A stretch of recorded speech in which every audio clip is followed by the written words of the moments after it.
Welcome back, ladies and gentlemen. Part 3 of my reaction to the final show.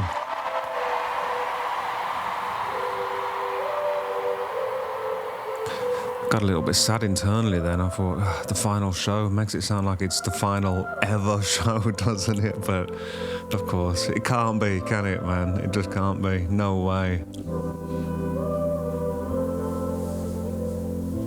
We gather here, we line up, we've been in a sunlit room.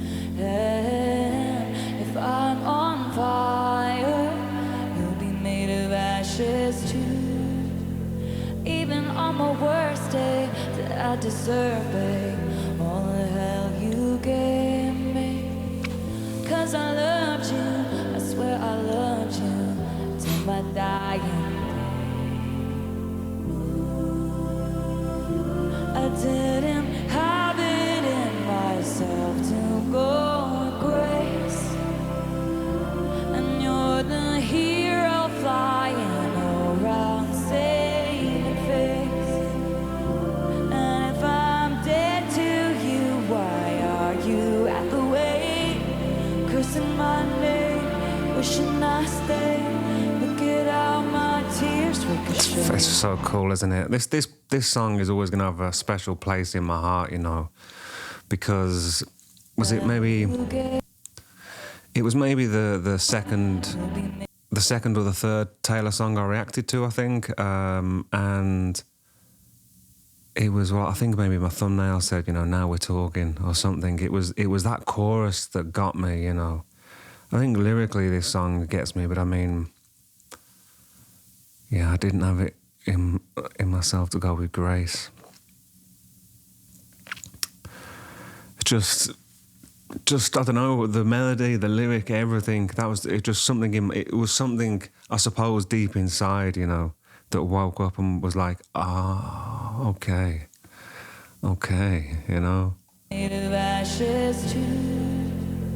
Even on my worst day, that I deserve, babe, all the hell you gave me. 'Cause I loved you, I swear I loved you, till my dying day. I didn't have it in myself to go with grace, and you're the hero flying around saving face. And if I'm dead to you, why are you at the wake, cursing my name, wishing I stayed? Look at how my tears ricochet. You know, something else that Taylor Swift has inspired in me, I suppose, and life in general, I guess, has done it, but it's like just that line, I didn't have it in myself to go with grace. And I suffer, I suppose, from, oh man, this might be a little digression here. I suffer from a lack of education, I suppose, or a lack of knowing words. You know, my girlfriend finds it, I guess, hilarious, and maybe a little bit worrying that, you know, English isn't her first language, but she knows more words than I do, you know, or she'll ask me what words mean and I'm not really sure sometimes. But the concept of grace is an interesting one. So I suppose what I'm trying to say is Taylor inspires me, I suppose, to, well, ask you guys. Sometimes, I know with the Tortured Poets, I was doing it a lot, asking, you know, what words mean, and I am frequently Googling words, you know, trying to understand not just what words mean, but, you know, concepts. And grace, I suppose, is a concept, isn't it, rather than a word. And semantics are interesting. I find language is interesting, you know. Languages are really interesting. But what I've said, I think, in the last part, or one of these two parts so far, I was talking about getting an acoustic guitar. And that Taylor's inspired me, you know, just to strip back and go and really just work on my songs with just singing an acoustic, you know. And I think there is like a magic to just an acoustic instrument rather than just playing, you know, the electric plugged in and singing like I've been doing lately.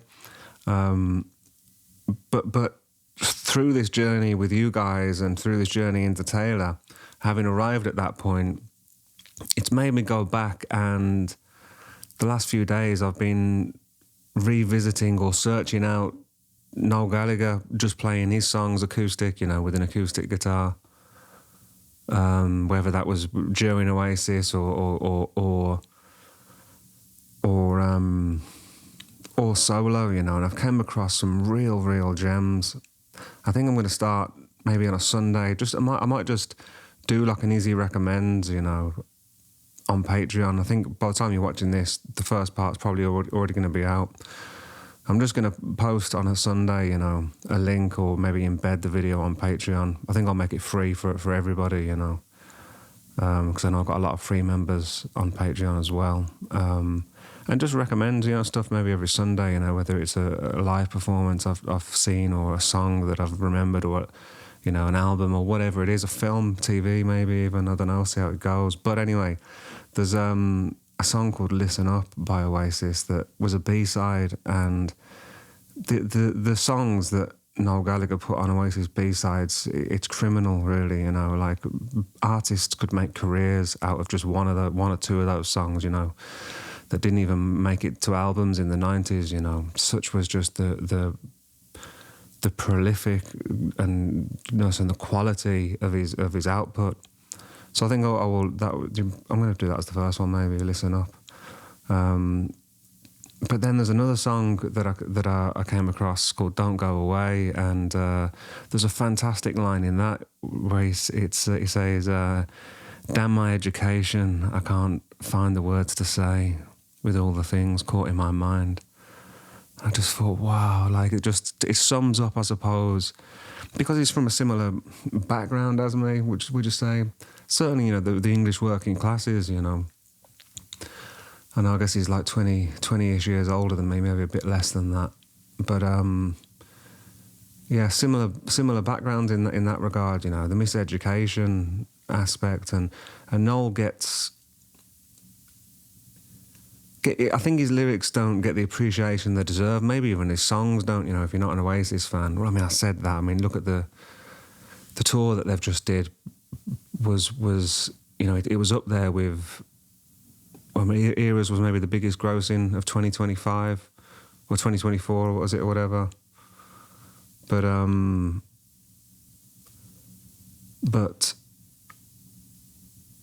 think I saw a list, I can't remember what the numbers were, you know, maybe it was of the decade or something, you know, but I think it was, you know, it might have been number 2 or number 3, you know.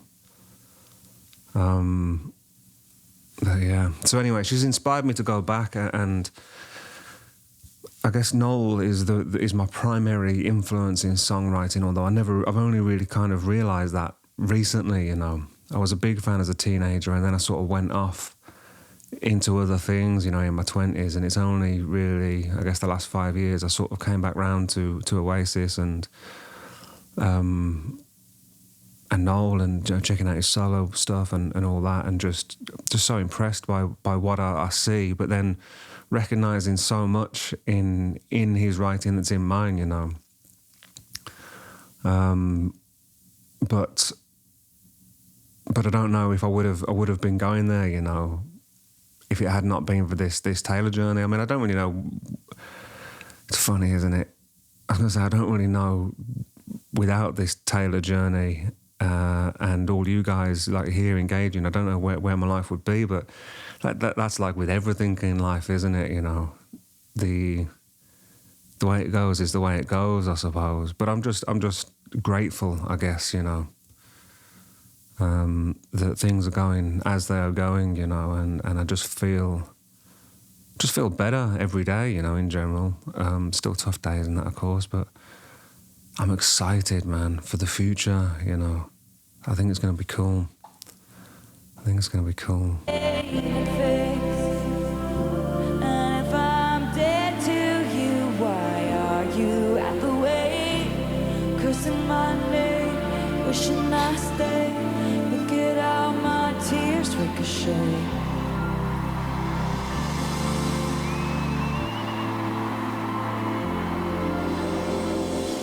We gather stones, never knowing what they'll mean. Some to throw, some to make a diamond.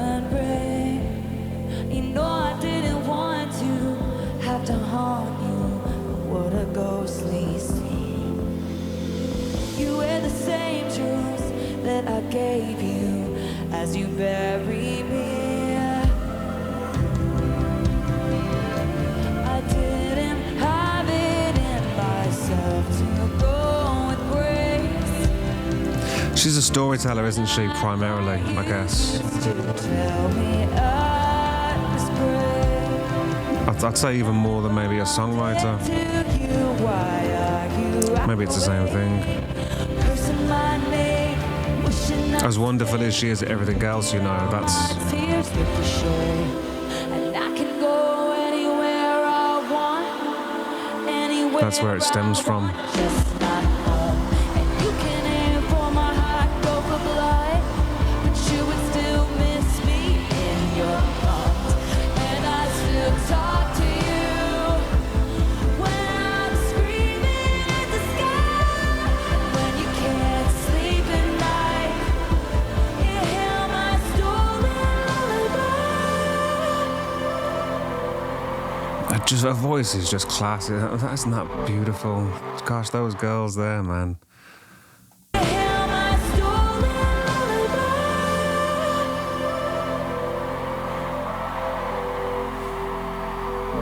Yeah, gorgeous. I didn't have it in myself to go with grace, and so the battleships will sink beneath the waves.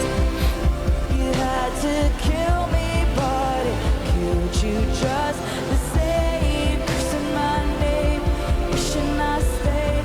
You turned into your worst fears, and you're tossing out blame, drunk on this pain, crossing out the good years, and you're cursing my name, wishing I stayed. Look at how my tears ricochet. Feels a little bit like a precursor to Father Figure, this, doesn't it, now?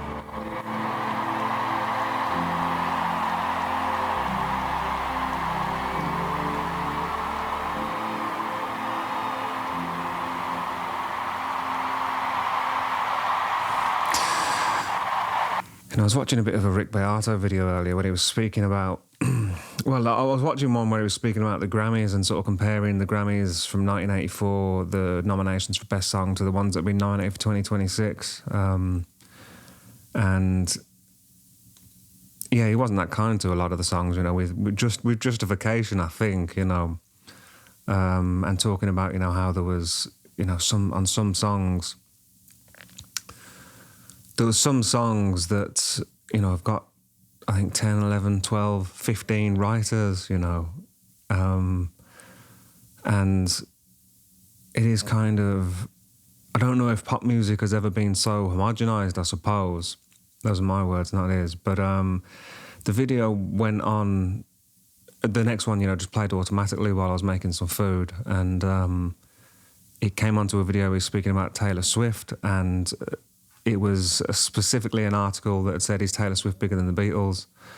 And he did preface it, I guess, by saying it's a terrible comparison. You know, what does it mean? You know, bigger how? You know, I mean, the Beatles were together less than 10 years. You know, and their impact in so many ways is well, they changed everything, I guess. You know. As well as just being just brilliant at songs and everything, you know. And it was a different time and all that, wasn't it? So Taylor's already been at it, you know, twice as long as they were already, you know. And can you really judge anything in the moment, you know? Would it be, would you compare them, you know, in 20 or 30 or 50 or 100 years, you know? But even then, you know, it's apples and pears, I suppose. But I thought he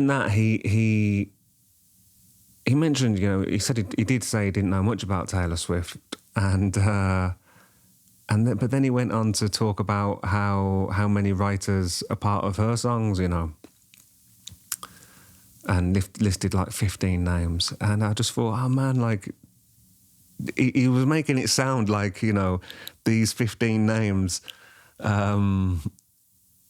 Are on every one of her songs. I think maybe he listed like a number one songs and there was 15 different writers on there, you know. But of course, they're not all like on the same song, are they? You know, there was Post Malone in there, Kendrick Lamar, Max Martin, Jack, Aaron, you know, some others whose names I've forgotten. And it was odd, man, like how he kind of framed it as a criticism that she's more like a content creator rather than a musician, which she knows how to market herself, I suppose, in the modern world, and is a content creator to a certain degree, I suppose. But anyway, he's kind of said, well, that she had like a, you know, #1 country album and then wanted to go and, you know, do pop, so she went to Max Martin, and, you know, of course, because he writes, you know, the best pop melodies or whatever the hell it is, and then she went to, you know, to Jack because he does indie, or Aaron because he does indie, and, you know, this kind of thing, you know. And I just thought, man, like, I couldn't believe, I suppose, that was his argument, when I'm sure I've heard him speak so highly of Bowie, you know, of David Bowie, and that's exactly what David Bowie did, man. You know, yeah, he wrote like a lot of his own songs, but he went to, well, most of his own songs, I suppose, but he was a master of reinvention, right? And just as Taylor Swift is, or I suppose Madonna, or, you know, who else, you know, there's a few of them, I guess, but Bowie would go to different, get different backing bands in, write with different people, you know, because of course you can't be a master of all of the genres on your own, can you? You know, you need to collaborate with people who I don't know, understand that at least, you know. And then I just thought, you know, I enjoy watching Rick's videos, and I often don't agree with him, so I'm not sure why, you know. Maybe because they're kind of thought out in some way or another. But yeah, I just thought he was being disingenuous, maybe. Not it's just uninformed, I suppose. But anyway, yeah, that's just been on my mind, so I thought I would share it.